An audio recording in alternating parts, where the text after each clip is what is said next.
Oh, check this out. We've gotten 19 inches of snow so far. So I'm going to break trail.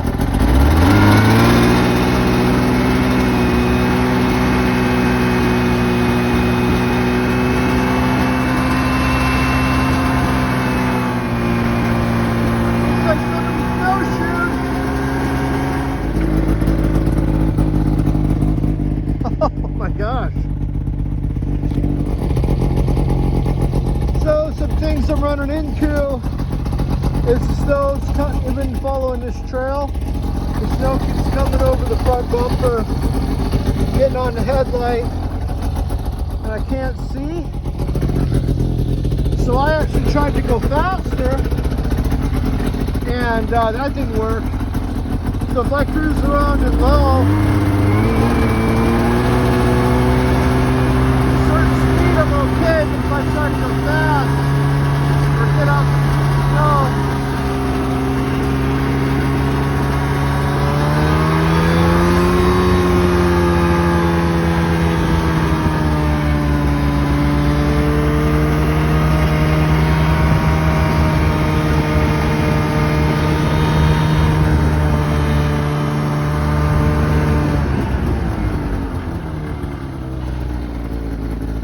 it just keeps getting in front of the headlight. It's thick and it's like 27 degrees.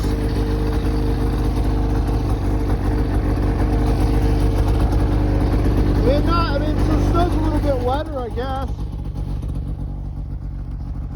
But not particularly. Could just be the snow. Maybe if it was drier snow, I wouldn't have that issue. Super common though. On my machine, so I just don't tend to ride at night when it's like this, but I want to pack a trail down because they're calling for wind, so as soon as the storm's over we might get high winds again, and I don't want to lose the snow on the one trail. Alright, so what I discovered is basically I have to go 5 miles an hour and my headlight, I guess, kind of melts out and keeps lit. So for what I'm doing here, I'm packing my bump trail down. Like I say, I'm concerned about the wind they have forecast. I don't want to sweep all the snow away and lose it. I want to test for bumps with my new one. So yeah, I can just kind of tractor along through here and it does good. There's no getting stuck, at least I'm on flat ground. Haven't even come close to getting stuck. I mean, I'm on a hard surface. So clearly the snow is pretty slow. If there was more light, I could try to go faster. But I think the snow is just not dense enough for me to float on top of it with this machine, even with the lights. Didn't feel like it wanted to get up on step. But at night I can't see what I'm doing, so I already tried a little bit and it wasn't going to work. Windshield spot, that nice weekend.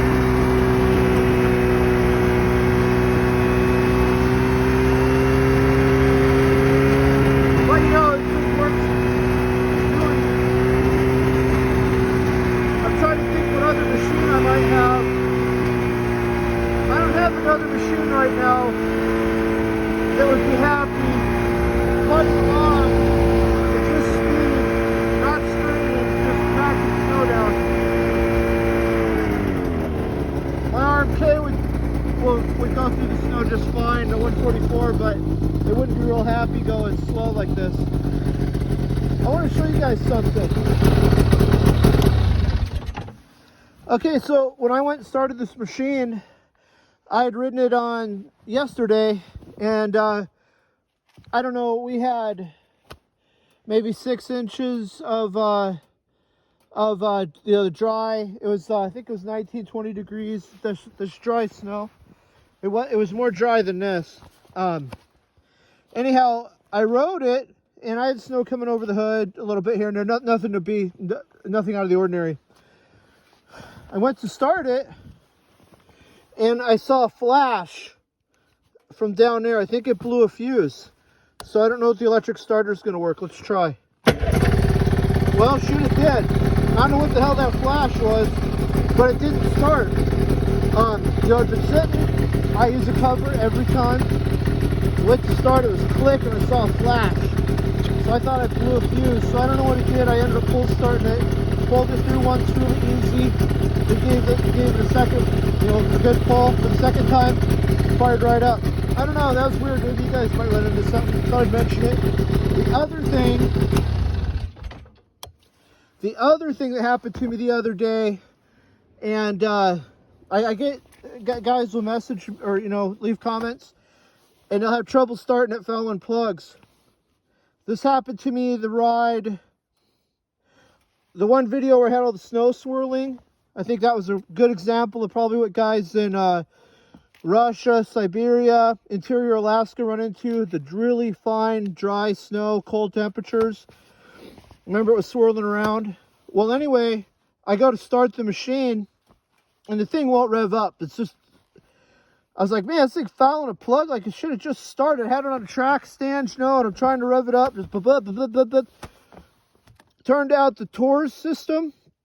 I think that's what it's called, throttle override system. Anyway, I think it's TORS on a Yamaha. It was acting up, so it would not let the machine rev.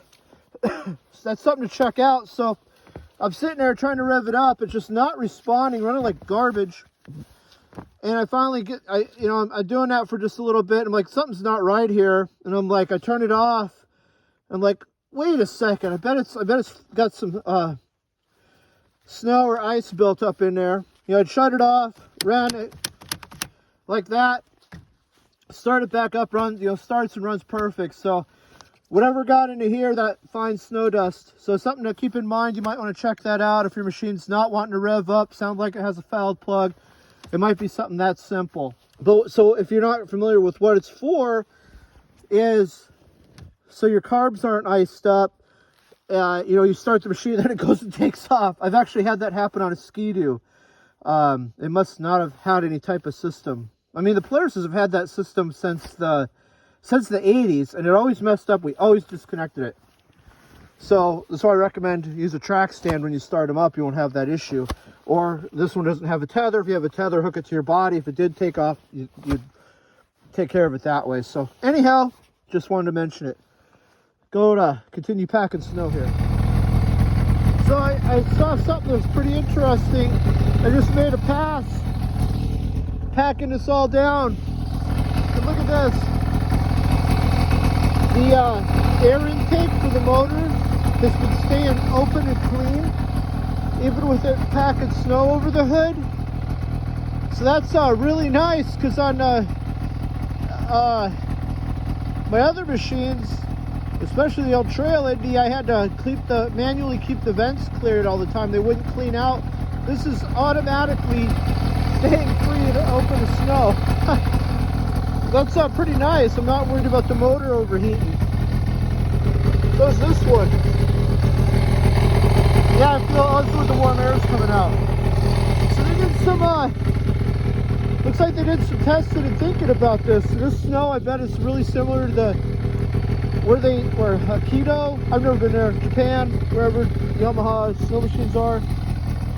This is like really similar. We have really similar conditions from what I have read about, watched YouTube videos, and asked the one guy, I forget, he's got a really cool channel. They get a lot of warmer, heavier snow. So anyhow, it works great for my conditions. Just thought that was kind of a neat thing to show you guys.